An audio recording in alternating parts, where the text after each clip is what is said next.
Saan may Belvedere dito? Doon pa sa pagitan ng Phase 1 at saka Phase 2. Doon. Nasa loob kayo ng Belvedere. Oo. Ano lang sa akin, caretaker ako ng bahay. Hindi man nila tinitirahan sa tapunan daw ng basura. Oo. Tirahan ko na lang daw. Buti may nag-offer sa inyo ng ganun. Mayroon naman. Mabait naman ang nangyari.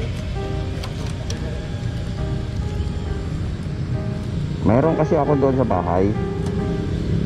Kaso lang, nakarating ba kayo ng ano? Maliksi? Hindi. Hindi kami nakakarating doon. Saan kayo napunta lang? Dito lang. Dito tapos sa loob. Marami kasi akong buti doon. Anong laman yan? Bigas? Bigas. Yung una namin ikot kanina, bininta ko. Yun, nakabili ako bigas. Nakabili ka ng bigas. Ilan ang anak mo, te? 3. Maliit pa? Panganay, 10 taon. Ito pala, bunso mo to. Hindi. 10 taon yung bunso ko. Asawa nyo pala. Ah, hindi ako naasa doon. Pero nandyan yung asawa nyo. Oo, nandyan umuwi. Bisaya ba kayo? Waray, Saan kayo sa Waray? Burungan. Burungan? Yung ba yung kaharap ng Pacific? Yung binagyo ng Yolanda noon? Oo, Yung ba yung daanan na may malaking ilog? Burungan? Parang narating ko na yan eh. O nga pala, te, meron akong ano? Meron akong... pagkain mo ata yan eh. Ha? Pagkain. Oo, pagkain ko to, kaso bibigay ko na lang sa inyo. Parehas ko din ng mama. Yung tinapay na nabaon. Oo.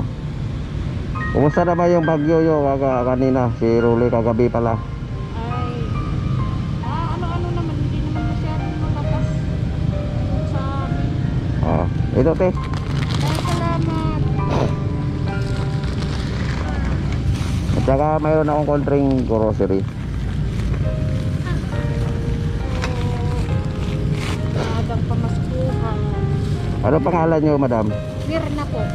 Mirna? Mirna Alvin. Hindi nag-aaral to ngayon.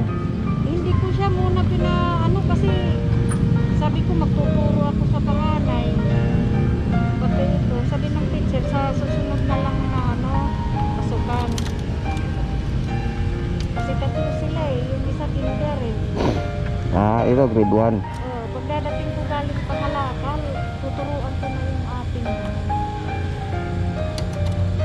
Hanggang yung tatay niya. pero araw-araw naman meron naman na kayo nakukuha. Oo, araw-araw. Kasi pag naikot ako, pag hindi ako nakakaikot, pinupuntahan ako sa bahay. Kunin mo na doon yung kalakal mo, baka kunin ng iba. O sayang naman kasi ko, no? Oo. Buti meron din nagbibigay sa inyo, no? Oo, mayroon naman sa awa ng Diyos. Sabi ko kung masamang tao lang ako, walang nagbibigay. Ano kahit kami ba? Sabi ko ito na lang ang anak ko. Itong bike na to, sa inyo to. Oo. Ibininta to sa akin. Nung nagtitinda ako ng gulay, ang turunan ko, yung ko lang. Yun, binili namin nito. Pagkada ko pagtitinda ng kalakal, nag-uulog ako sa alkansya kahit pa paano. Kahit pa 20 araw-araw. Oo. Mahirap ang sitwasyon ngayon. Lalo na asawa na nasa kanya na ang bisyo. Alin yung asawa nyo? Mero, babaero. Aywan, ako lang ang waray na mahina. Hindi yan mahina, te. Sa talagang mabait lang talaga kayo. Iinuwi pa sa bahay ang babae niya. Kasi kung naging salbahes kayo, ay hindi makapurma sa'yo yun. Oh. Hinayaan ko na lang siya. Pag siya, lolo ko, umalis ka dito sa bahay. Baliktad na ako. Inaaway eh. Lumayas ka dito. Uy, wala kang karapatan magpalaya sa akin. Akong kausap dito na nangyari. Waray din ang asawa nyo. Bicol? Ah, Bicolano. Pinakulong ko na nga yan sa tansa eh. Mabisyo pala. Oo, nananakit pag na lalasing. Eh ito, 6 na taon pa lang ata ito, o 5. Oo. Nung nakita niya na sinasakayan ako ng papa niya sa labas, kumuha ng kutsilyo, sasaksakin na sana nito eh. Sabi ko, huwag na Noy. Bagyan. Kawawa naman yung bata. Sa sobrang awa, ang ginawa na lang niya, lumabas siya. Nanghingi siya ng tulong sa mga kapitbahay. Yun na, pinakulong ko.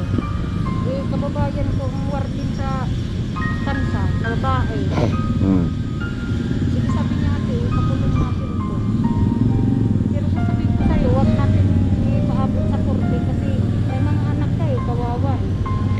Kadalain lang natin siya. Bali, kukulong lang ng Oh, Tama tatlong din. araw. Hindi ko pinuntahan. miyak. Umiyak siya. Parang ano na yung katawan niya kasi kung ano pa lang ginawa niya sa ako, yun din ang ginagawa niya sa loob. Sinusuntok siya doon. Sabi natin, hindi ko naman yan iba patay doon sa mga pagpunta namin doon. Ibininta ko ang mga manok niya. Tapos binigyan ko siya ng pamasahe. O ito, kanang galing yan sa manok mo. Pamasahe mo, umuwi ka na doon sa babae mo. Hindi na ako maghahabol sa'yo.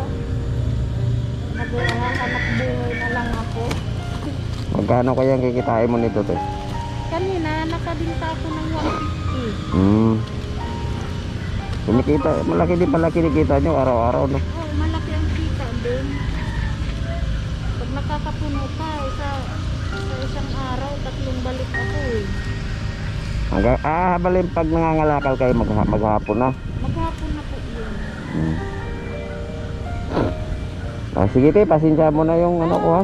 Malaking bagay po yan.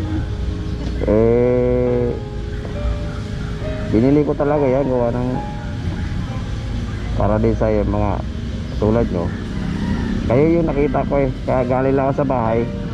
Kayo yung nakita. Napadaan kasi ako pagpasok nyo rito, umikot na lang ako. Sige, pasensya mo na yan, ha? Malaking bagay po yan. Salamat. Sige. Ano pangalan nyo, te? Mirna. Sige, ingat kayo sa ano, pangangalakal. Sige.